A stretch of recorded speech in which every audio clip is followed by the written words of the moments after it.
can get gauges that basically have set points that would trigger if it fell below, 200 psi or something like that.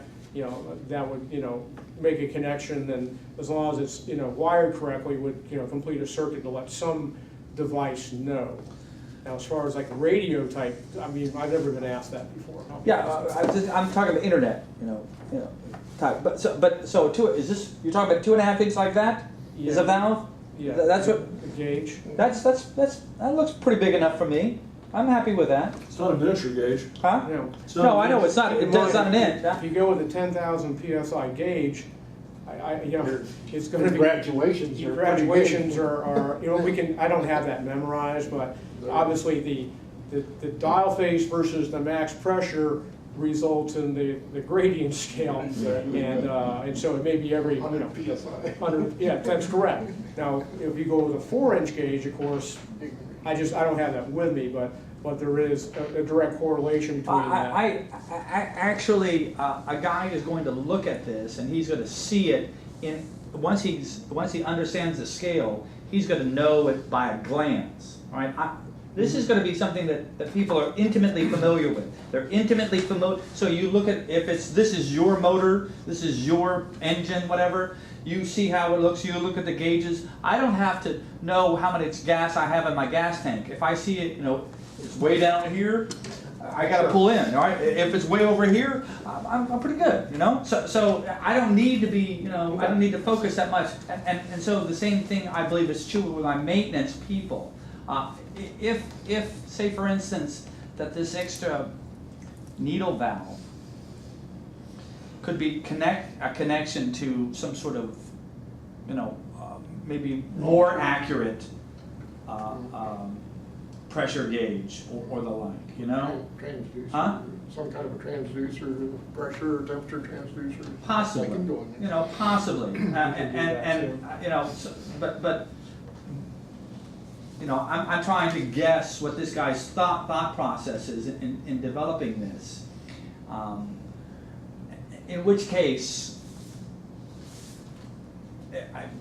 the rising plug valve still, gives you plenty of control for throttling. Mm-hmm. And it gives you, and it can give me a full control, but it Liker. huh? Liker. It's just a matter of more threads. Yeah, no, I am concerned about the Probably- seating for better- needle better valves valve. wearing out and the like, but I don't, one of them won't be operated very much and the other one potentially could be. Probably neither one, except every 6 months you calibrate. So you don't know of any kind of telemetry addition that could be added to, I'd have to ask that question. There could be, and I'm just not aware of it. I mean, because like what would be really cool is have a little female nip or male nipple and have a little Bluetooth receiver that goes to my telemetry, and my motor control center. I mean, that ain't so far fetched anymore, So we can add fittings to your system at any time. Well, Whatever you need for that. No, could be I'm added. just trying to figure that That'll out. work out. But I think the 2.5 inches is more than adequate, don't you? I mean, I can see that. I Yeah, think, that's an interesting personally, point. I would go with a 4 because of that high pressure. Get better Lead? gradations. And It I was a don't think 4-inch. I don't think you're talking about bigger bugs. It wants a 4-inch. What was the range again?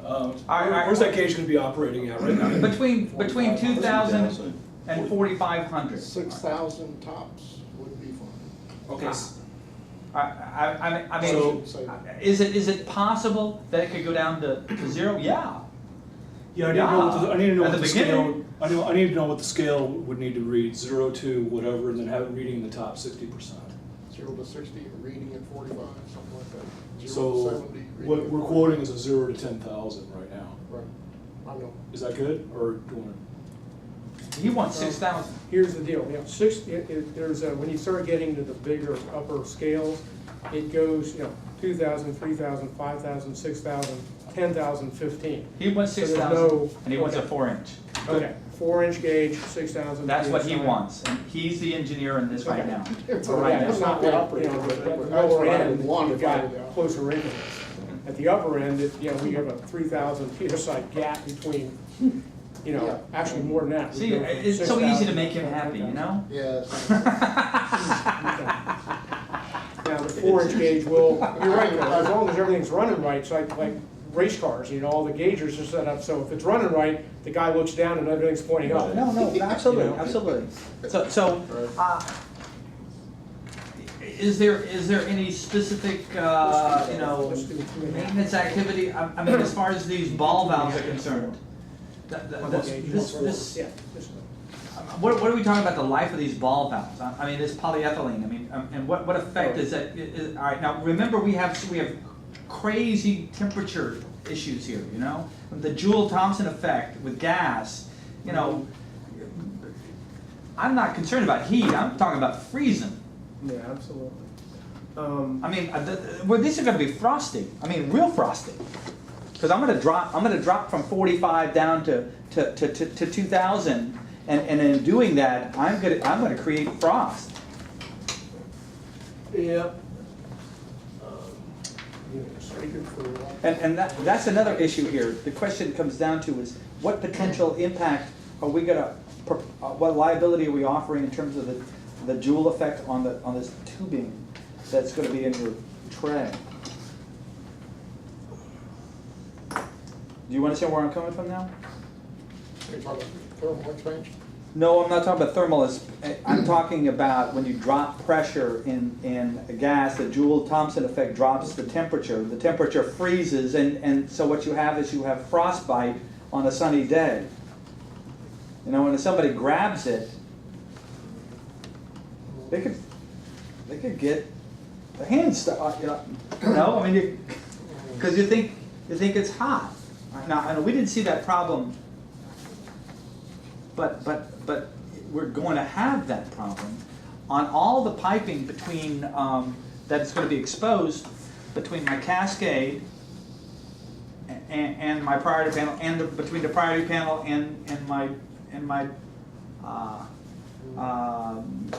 compressors. I mean, we're going to go high, and then it's going to shut down, and it's going to get low, and as it drops, you know, the pressure is going to drop. Now the pressure shouldn't drop so much in between the priority panel and the compressor, because I've got a check valve that would cut it off, right? So that would be, so I'd have a reasonably constant head that it would be pumping against. But that's not the case with these Cascade. The Cascade could drop significant. Now, Do you see insulation or anything anywhere else? I don't know. See, I'm just. I mean, that one down there obviously didn't have it. No, it didn't. That's why I'm asking you that. You know, I'm just saying that the Joule-Thomson effect is a very weird effect. You don't expect that, but I mean, I've heard, you know, that in the desert in South Texas, you know, pipes them freeze. You know, because of, you know, and that too is part of the issue associated with the gases that are in you know, solution. You know, any water that's in solution or any kind of gas. Remember, 15% of heavy hydrocarbons are included in natural gas. So your higher hydrocarbons could drop out of solution. So we're not necessarily just blowing out water. We're actually blowing out butane, propane, little bits of that kind of crap. You know, depending upon the kind of gas we get. Now here, you know, normally you don't have the same kind of problems in the interstate transmission system, but here we're going to have so much dropping that we're going to have a de facto Joule-Thomson separator. The valves are good for -40, I read. Yeah, I believe so. We also have a couple of. So but it's plastic. This is you've got a long history with this stuff in natural gas, right? With this valve, this ball valve? Yeah, internationally. I mean, we haven't used that many of them here. Well, actually, I'm not in Georgia, I'm in Florida. But this was designed to do natural gas. You know, this is the best we can do with the Swagelok companies to deal with the kind of system you're asking for. There is no. What is the one with the actuator on the top? Well, we can. On this side? Yeah, this is the same valve. We have the ability to air operate it, normally open, normally closed with one of our actuators. On the right-hand side, it shows a ISO 5211 compatible. So if you want to, utilize a non-Swagelok air operator, as long as we know the 5211 footprint and we know what the torque values require, we can actually put one of those on as well if need be. So we That's have what they had there, a couple right? of choices here. Normally open, normally closed, double acting. I think did we quote some of those, by the way? No. No? Okay, everything's manual? Everything's manual. This is a low pressure end. That's all Right. covered. We're coming in this direction here. I didn't see anything that was actuated on here. Well, we have that ability. I mean, you just gotta tell us what you want it to do. You want it normally open, normally closed? Tell you what I did offer is two different options, either locking them open or locking them closed. Yes. So the handles, we have lots of choices here. I'd give you, we did offer an option where you could lock it like that. What is it? What is that note there, number 9? Ed, what is the number 9 note about? We can print out any more PTRs. Written These are all the permission same. for Company use of have lockable 2 valves between the ASME pressure vessels and the safety copies. relief valve. Comes with- Serving vessels will be obtained Okay, prior right. to placing the So- system so- in so service. that- That's the ones out that's- of our scope, Those are on the vent side. out of our scope right now. Right. Okay. Okay. So we're not concerned about lockable valves at all. You're not concerned? Not right yet. Yeah, this was, This is our primer, for our first station. But we have we have great dreams of other stuff that we're going to be doing. Does LH mean lockable handle? Yes, that's correct. great, yes. I am You're all over it. intuitive. But where's the one without the locking handle?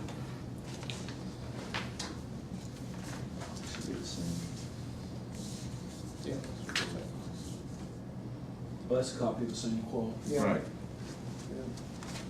You probably gave it to me. I'm good. I know you did. Just so you know, too, you've got a hard copy of the AFS. You can keep that if you'd like. Okay. $10 or something. Lee, you're blocking up Don's page. Oh, what are we doing here? What are we No, all doing? I'm seeing is your best side. Is this extra? Is this extra copy, Don? You're welcome to hang on to that shirt. Thank you. Just to give you some background, this is a copy of actually 2 different product test reports and regarding this valve that we actually did at the factory. And you may retain those as well. Do they replicate?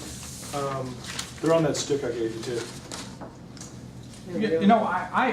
I'm very comfortable where we are. All right, so can we change gears now and talk about potential training in the future? And, Yeah, and absolutely. what I am looking for here. We are looking for a potential associate who can go on dog and pony shows that we may put on the road, a traveling road show. Okay. This traveling road show might be where we are going before a community, like a Clean Cities community, type of scenario in which we might ask you to put on a slideshow with potential a couple of these valves on tables and the like, so that people can hold them and the like and play with them, because everybody likes show and tell. But also specific applications on our work. I don't care what anybody else does, but on our work. So the valves that you talk about, what we've done with your valves on our jobs. And as far as training for bending pipe and for your, I guess, Teflon tape application and the like, these could just be touching base. It would be more of ambassador type scenario. As far as the actual training is concerned, the idea is by having you involved with us, you provide us credibility for the way we go about prosecuting our work. Okay. All right? Because we use your product. And we're endorsing your product. And all we're asking you to do is talk about your product. And that's something probably we can do. We obviously can't speak for other companies. But to give you an idea of the distributor setup, once again, we have distributors in every state across the USA as well as globally. And there will be people trained just like Lee and myself. And we do lunch and learn training. We also do full day training, of which there is a charge for, that if they pass the test and they do a practical loop, and we blow it up, we have ranges from a lunch and learn to an 8-hour class is what I'm trying to say, okay? And we can do that anywhere in the world. I can't go anywhere except in Georgia and the northern third of Florida. But if you're in Indianapolis, there's somebody like me and Lee there, that if we know what you're asking us to do, and we speak on the phone, we have a basic outline, they would probably be able to do that and talk about our products that are used in your system. A little coordination here, but that can be done. Okay, we shouldn't have a big problem with that. And you know, initially, again, this is more of a PR marketing. There are a lot of people who, you know, they come to this luncheon or breakfast as a toe tester, just to see, you know, just to get a feel for what's happening here. Our primary emphasis will be that when we go into a market, there'll be these signs that say CNG $1.50 or $1.75 or whatever. That's going to be the major emphasis, but we have to follow that up by having road shows or communities where we ask people to come in and give them an opportunity to see what this is about. And yours would be only one aspect. It would be the conversion aspect or the like. We would give them an overview of what's involved here. Okay. And so I am looking at it from that point of view. The other side is that hopefully by working with Milton J. Wood, we will develop a network of installers of our stations through them. That we're going to so that all of our stations are going to look the same, and we're going to develop them all the same. And as such, installers are going to have to know how to bend pipe, how to put these valves in, and they're going to have to meet their requirements first, and then your requirements. But their requirements will incorporate your requirements, if that makes sense. An all-day class that we provide is something like, and we do this globally. In our world, we do it for like Georgia Power. I mean, they don't have people out there pulling this stuff up. Typically, they're not hired, and not too long after that, we actually are working with them at their training class facility in Rockmart, Georgia. So they don't want people doing this and hooking up a turbine and having the tube blow out and we have a shutdown 4th of July. Okay, basically the full-blown class requires a written test that they have to pass. And if they do all that correctly, they actually do get a card from not just Georgia Jacks, I'm sorry, but actually the Swagelok companies.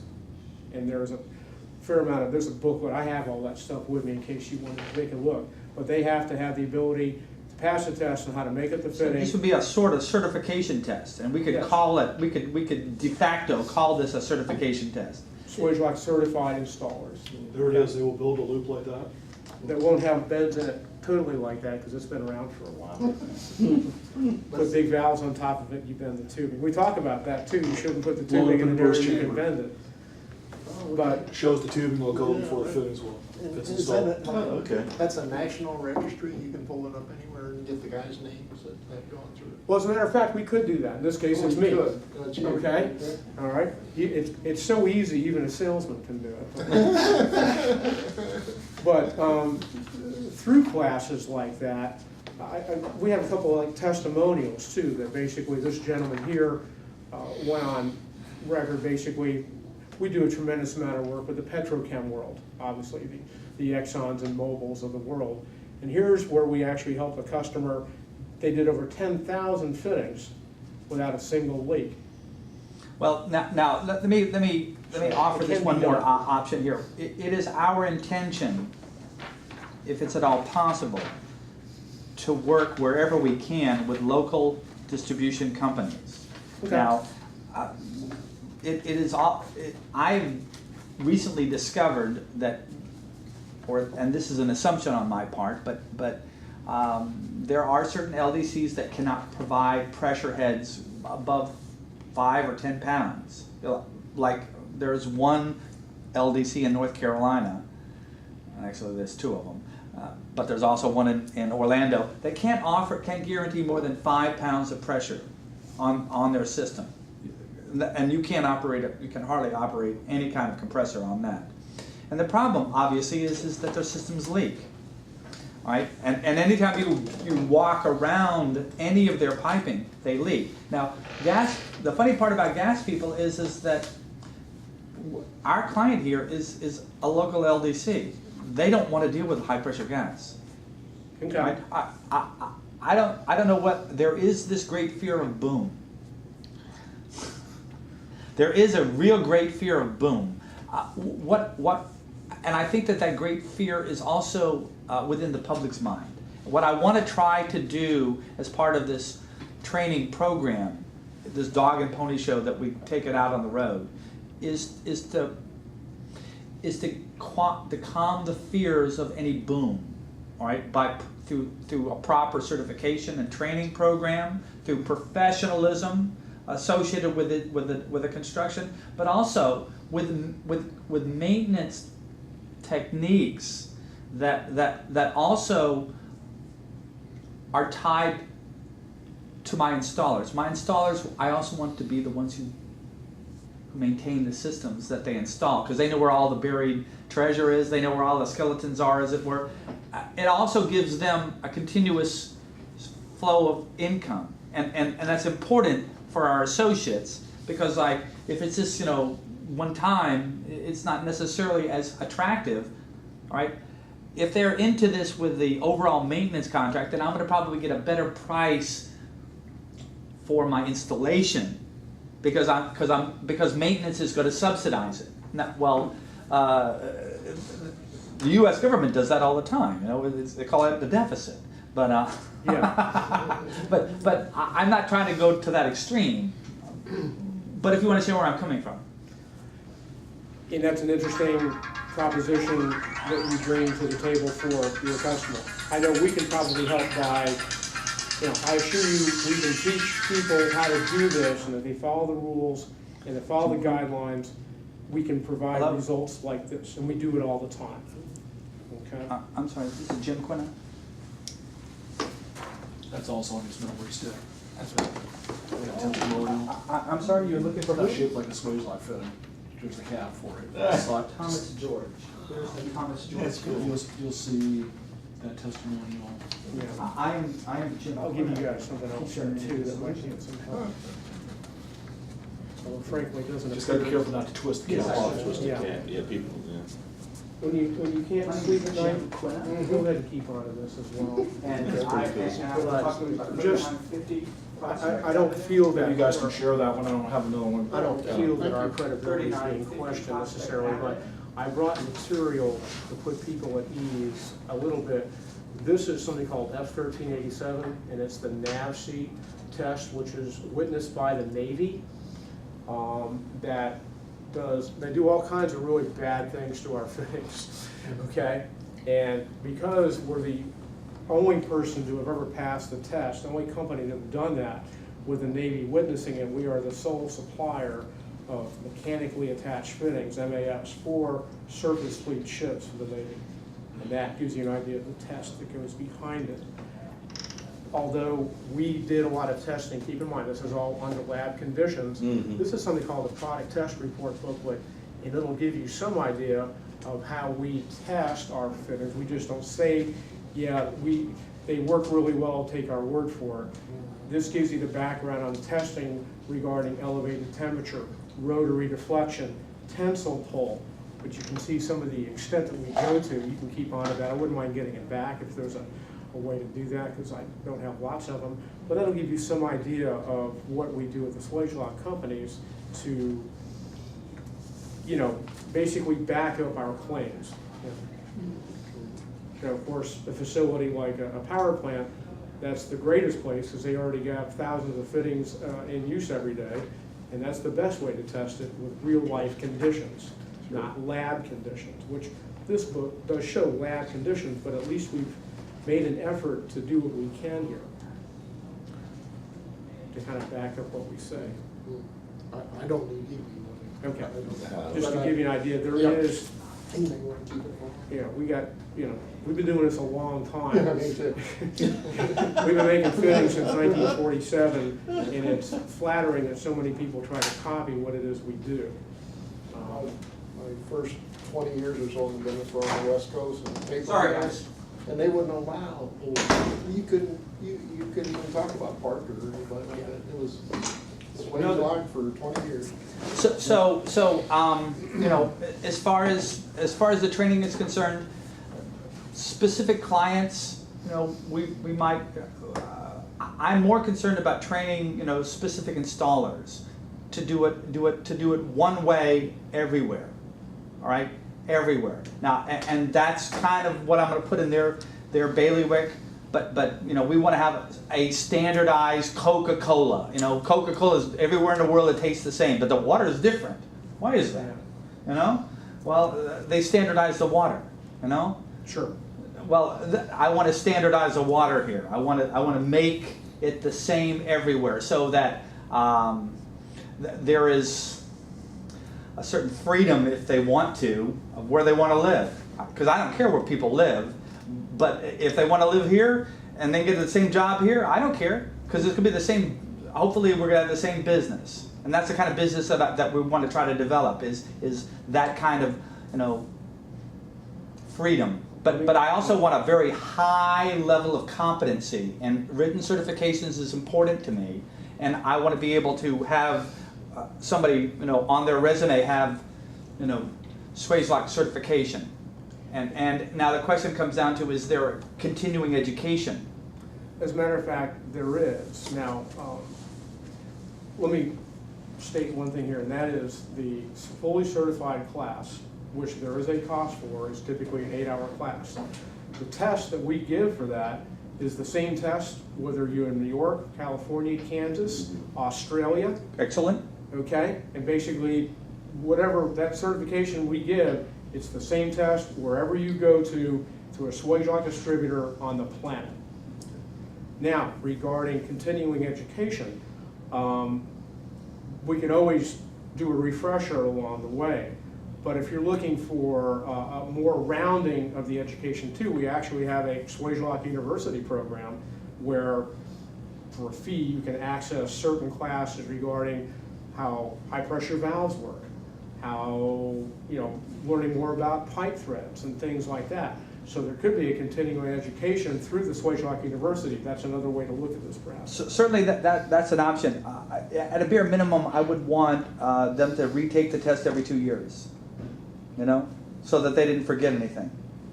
You We know? can write something. And perhaps as far as a you know, continuing education, that they watch a video that is a refresher video that is reasonably standardized, that takes them an hour or a half hour to watch. Then they take the test, and they're recertified for 2 years as a continuing practice. Now, again, I don't have a problem with paying for stuff. All right, so I don't have a problem with that, as long as you don't have a problem with doing the certifications. You know, everybody's in it for making money. I just want You know, I want an independent entity outside of my company that says that we're doing it the right way, the Swagelok way. You know, and I consider you Cadillac, but I'm just buying the high Buick product. Yeah. Well, we're very good at what we do, and that's why people call us all the time. So if you understand where I'm coming from, you know, that's what I'd like. You know, The certification, by the way, is a lifetime certification, but we can create something where some sort of documentation where if you want your people to go through an hour and a half lunch and learn and retake the test, we could probably create something that would meet that requirement. it would be easiest if it could be done like on the internet, that, you know, that every 2 years there's an anniversary. The reason why I do that is that, crazy as it may sound, people forget. You know, Yeah. I mean, I can't tell you that I can't do differential calculus anymore. I can't do it. I don't know why, but I can't. You know, how about you, Ed? Not sure if I ever did it, but I did. And I'm just saying that a refresher course. You know, if you go through a half-hour thing and the like, you go, oh yes, I remember, and it's all right there. All I'm trying to do is just, you know, just keep a high level of continuity so that this isn't just mindless and we have zombies walking around, that occasionally they actually have to think, and I only ask them to think every 2 years, you know? We had some employees that probably went through your class, so they would be on record. You'd have them on record. Well, if it was just a lunch and learn class, No. probably not No, more than full 8 this would hours. be the full. Were they working for your company at the time? No. Okay. If I can get their names, I can, you know, Yeah, we if give I you get the names. names, Yeah. then we can plow through, because that would be done. You know, I can probably help with that. How often do you do a class and how much do you charge? It's $450 for the day, because of the consumables as well as the time. We actually have to bring a burst chamber down. And basically, we can do a class, we try to have anywhere from 6 to 10 people at a time. If it's less than that, it economically makes it difficult to pull 2 of our directors So this out. 450 is for the class, not for the per person. Per person. Okay, it's per person. Okay. If it's more than 12, it gets kind of unruly, because especially after we get through the theoretical test and we go to the practical, we've actually got people with hands and tools and vices and benders and deburring tools, and it's easy to lose control because some people get it and some people don't. No, other people are helping the ones that don't get it. Yeah, and we do encourage a little bit of teamwork here, because Right. they seem to learn better, and actually when we get to this point, it becomes kind of a competition to see whose tubing bursts at what pressure. And of course, they have nothing to do with it, No. but they don't, you know, it's just part of the deal, you know, but yeah, they actually have to do this, and 6 minimum, 10 max. And you would do Yeah. it here in Jackson? we could do it in Jacksonville, yeah. Actually, if we're going to do it here, the office we have here is a little small, but if we had an area that we could set up a couple of vices, we have an air compressor that compresses the air over liquid system that actually does the burst test. It's a little loud. But, you know, those are details that can be easily worked out. I mean, we've done it at a hotel before. It costs a little more to do it that way, but if you've got a training, we could do it in here, as a matter Well, of fact. we have a fast shop out Yeah, back. we could do the class here and then Yeah, do the and go out practical back. and back. Sure. And typically, there'll be Lee and at least myself or another gentleman that we do this pretty often. Like I said, we do a lot for Georgia Power. They've actually got their own training facility now, that has a little mini steam plant. Well, so you know, Don, you know, I mean, I'm not saying that this is going to happen, in the next couple of months or whatever, but I am telling you that that we have great ambitions, high ambitions. So I want to throw out this as much as possible, because the way to make dreams come true is keep focused. Yeah. You know, if you have a vision, if you can keep focused on that vision over a period of time, you can make it happen. But that's the only way you can make it happen. Well, from our side, at least from the teaching of how to make the bends and calculate gain, as far as the product mix that we have, we actually, Lee was kind enough to print a couple of these out. We actually have a group at the factory that focuses on CNG. And once again, actually this valve, we learned a lot about how to build this, not just from what we saw in this country, but I know that the fact that this ball and this valve is Teflon coated came a lot from some of the original beta testing of this product in India, where they have a lot of CNG vehicles. And we found, because under high pressure, the gas is very, very dry, it actually somewhat delubricated the valve body, I'm sorry, the ball of the valve. And we learned that if we Teflon coat the valve, that it works longer and better. Doesn't stick. And we actually make a smaller version of that. It's not as critical on the smaller size, but it is an option. We can Teflon coat basically the quarter-inch version of this. And we learned that from I remember that we did this was like 6 or 7 years ago, when this wasn't even, wasn't really out there yet for us. We were learning on how to do this, because you could see, you don't skate to where the puck is, you skate to where the puck's going to be. So with this application here, how do we mitigate the torque on the two ends? I mean, you have a tube coming in. I'm turning this valve. All right, I'm immediately creating a torque on both this tray and this on this. You're absolutely correct. You're absolutely correct.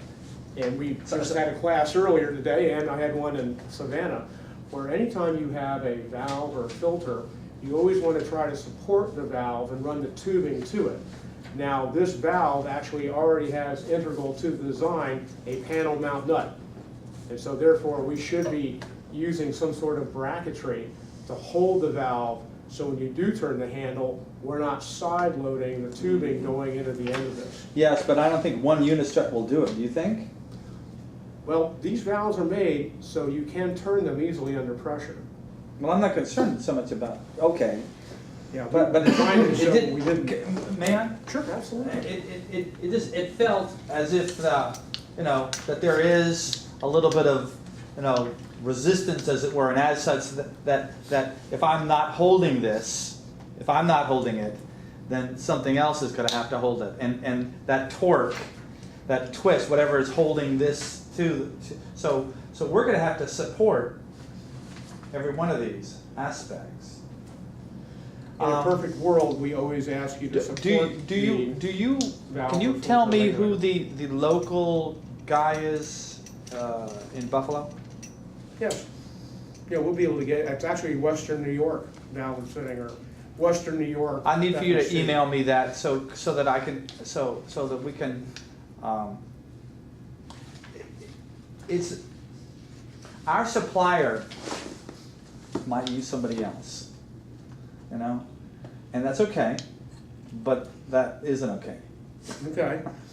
But yeah, they're trained, just like I know a couple of the guys up there, they've been there a long time, and their background would be exactly what we can provide here. I mean, if we're gonna have all of this prefabbed, and if we have the choice, then say this is the product that we would prefer you to use, and so just in case. So what I'm looking for is a contact for Buffalo, and then I may have you touch base with him in terms of what we're using, so that he can meet specifically with this gentleman in Colby, and that we can come to an accommodation. Okay, well, we will get the information to you. And is the company in Buffalo directly? Yes. Okay, because obviously the guys have territories. The name of the company is Colby? Yes. Would you be kind enough to make a note of that? C-O-B-E-Y. C-O-B-E. I'm guessing that we probably have there's a fair chance we could have a relationship with these people, and that way, C-O-B-E-Y? Am I correct here? C-O-B-E-Y? C-O-B-E-Y. And if we don't have any knowledge of these people, well, we probably should. Well, I everybody's looking for a competitive advantage, and I've known that they use some interesting parts, but there are some things that I have to draw the line on. Some things I'm not as concerned with, like There are some compressor systems that if I'm really looking for the inexpensive one, then it's going to be an inexpensive one, and I'm not concerned with it being, you know, an Ariel or a GE compressor. You know, I can, you know, my threshold can be much lower per se. But in these public applications where I want 20-year life or 25-year life, then I want 25-year life from my valves. Well, I gave you a couple of product test reports. These are going to last 25 Okay. years without any. I have no concerns about that. You know, that's. I don't have any concerns that this isn't going to last for 25 years and long beyond the time. You know, I'm even worried about it. Okay. But that'll be the legacy that I like to try to create in this company is that we create something that lasts for 25 years. And, you know, that John Cameron Swayze takes a lick and it keeps on ticking. You know, I want it to be that idiot proof. And I believe we can do it by standardizing our spec and our construction processes and the like. So, you know, I mean, I'm all for innovation, but there are some things that are just basic. And the most basic aspect is the durability and the construction of just basic components like ball valves. This is some pretty good service here. The kind of pressures you're asking for. Nothing. This is going to be that. standard. You're going to see this from now on. This is going to become the new way of doing business. We're not going. Our objective here in the next 10 years is to be 15 to 20%. In the next 20 years, 25 to 30% of the market, so that we'll eat into petroleum. And if petroleum, so how do you keep Saudi Arabia on the leash? Scare them. And what do? They become anti-fracking. Why? Because natural gas has the ability to cut into their profits. All right? Now, they're not as consolidated as they might think. So, you know, I don't think that we'll ever see gas go below $3. I don't think we'll ever see gas go much below $3.50 or $3.40. What we have right now, and I'm just hopeful that it stays there. But I'm not so certain that it will. I think that it's very possible that it could go, you know, to $4 or $5, or it could be in another 2 years. It could be, by the end of this administration, it could be $4.50 a gallon, and that's all good for me, you know. But it isn't necessarily good for America. But you know, so I'm more concerned about the survival of America than I am survival of me or my company. I'm more concerned, you know, what can we do? And I can't do anything about that, but I can do something. We can do something about reinventing ourselves by making fuel less expensive. And what we're doing is pioneering that new method, that new fuel, and not just in building stations, but encouraging conversions and promoting businesses like car dealerships to convert vehicles and the like. So we're looking at all kinds of, you know, circumstances, and we may have little sketches or little shows for conversion shops that we're involved with, because they may want to do their own tubing, as it were, or the like. So we always want to offer, you know, as much training as that they're willing to accept or take on themselves. But this is the long-term future of America. Otherwise, we might as well just give up. You know, just say, take my money. I mean, I got my hands up because they got the gun to my head, right? Lee, did you have any like final?